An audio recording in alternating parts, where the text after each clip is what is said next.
Bonjour, vous êtes là. Ich bin Herr Professor Paquet. Ja, vous vous souvenez, nous avions parlé de mon confrère Sigmund Freud, avec les ça, les surmoi, le moi. Nous avions aussi parlé des Pavlov et nous avions évoqué la publicité avec tout d'abord les couleurs qu'elle utilise, les rouges de la passion, les bleus de la liberté et les verts de la nature, les petits oiseaux, cui, cui, cui, cui, cui. Schön, sehr schön. Aujourd'hui, nous allons continuer avec les formes, les points dans l'objet. Alors, qu'est-ce que ça veut dire, les points dans l'objet? Eh bien, en fonction de votre affiche. Ah, où elle est, mon affiche? Voilà. Aujourd'hui, vous allez travailler avec ceci. L'objet, eh bien ici, l'objet, vous les voyez dans la publicité numéro 1 avec l'Alfa Romeo, n'est-ce pas? Vous savez, le point, il est en bas. Hein? Ça, c'est le point dans l'image. Vous avez à côté une montre. La montre, elle est sur le côté. Donc là, l'objet, il aura tendance à faire basculer les bazars. Et là, vous avez une schöne valise Samsonite qui est tout en bas, mais avec un petit décalage quand même pour qu'on ne pense pas qu'elle est trop lourde. Alors ici, vous avez un autre objet, ce n'est pas l'objet de la publicité. La publicité, c'est les pastis. Schön pastis. Nein, das ist eine glaçon. Et le glaçon, il est en haut pour montrer que la fraîcheur, que tout ça, c'est très frais et que on s'envole avec le pastis. Tu peux essayer de t'envoler avec le pastis, mais quand tu te réveilles, tu as quand même mal à la tête. N'est-ce pas?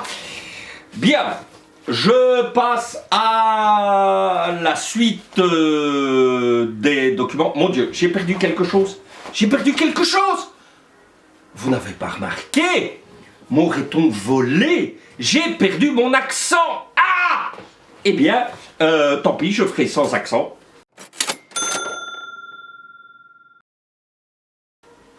Alors, premièrement, donc avant de parler du point dans l'image, je vais vous parler de l'écriture, la manière d'écrire. Alors, il y a évidemment, dans les publicités, on peut utiliser les caractères gras. C'est ceux qui mangent très très mal. Alors, ils grossissent, ils sont gras. Ce sera quelque chose de percutant. Alors qu'une écriture plus douce, plus légère, comme, je reprends ceci, comme dans la publicité qui se trouve ici.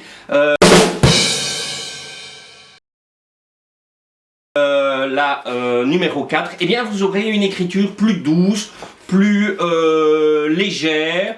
Aussi, celle-ci va être utilisée, ce n'est pas tout à fait une écriture italique. Alors pour ceux qui ne le savent pas, l'écriture italique c'est une écriture penchée.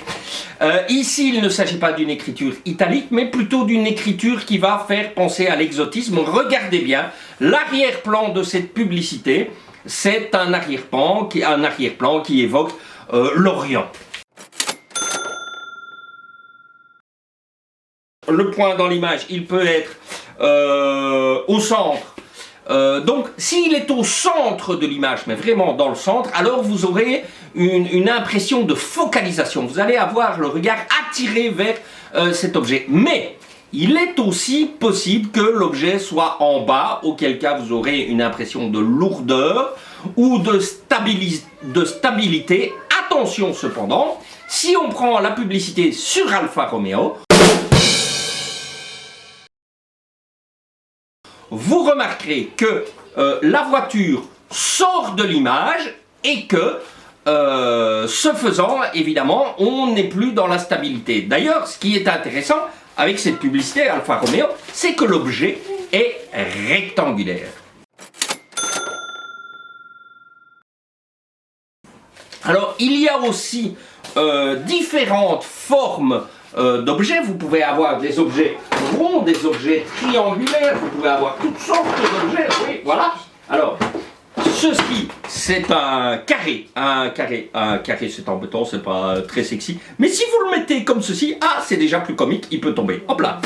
Vous avez également un rectangle. Le rectangle, il peut être comme ça, il est stable. S'il est stable, ça évoquerait évidemment la stabilité, quelque chose de robuste. Si vous le mettez comme ça, il a un peu de travers. Si vous le mettez comme ça, il va se casser la figure. La preuve, hop, il est tombé. Si vous avez un triangle, non celui-là c'est un triangle rectangle, c'est pas le bon.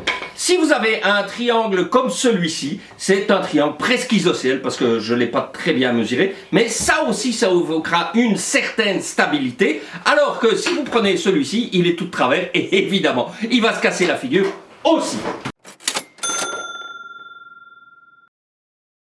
Les stéréotypes, eh bien, que représentent-ils? Eh bien, la famille en général, c'est une famille heureuse, une famille comblée. Si vous prenez les jeunes sont des jeunes. Pensez à cette publicité à une époque sur le gel. On voyait des jeunes avec des crêtes sur la tête, ils rayaient les murs, etc. Là, vous entendez les miens de jeunes.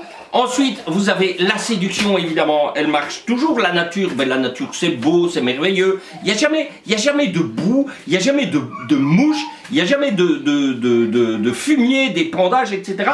quand on évoque la nature dans les publicités. L'homme, il sera évidemment viril, comme moi. Plus de cheveux. La femme, évidemment, elle sera sexy, soit elle sera sexy, soit ce sera la mère idéale. Et tout cela, vous allez le retrouver dans votre cours et dans la partie fichier que je vais mettre de ce pas en ligne.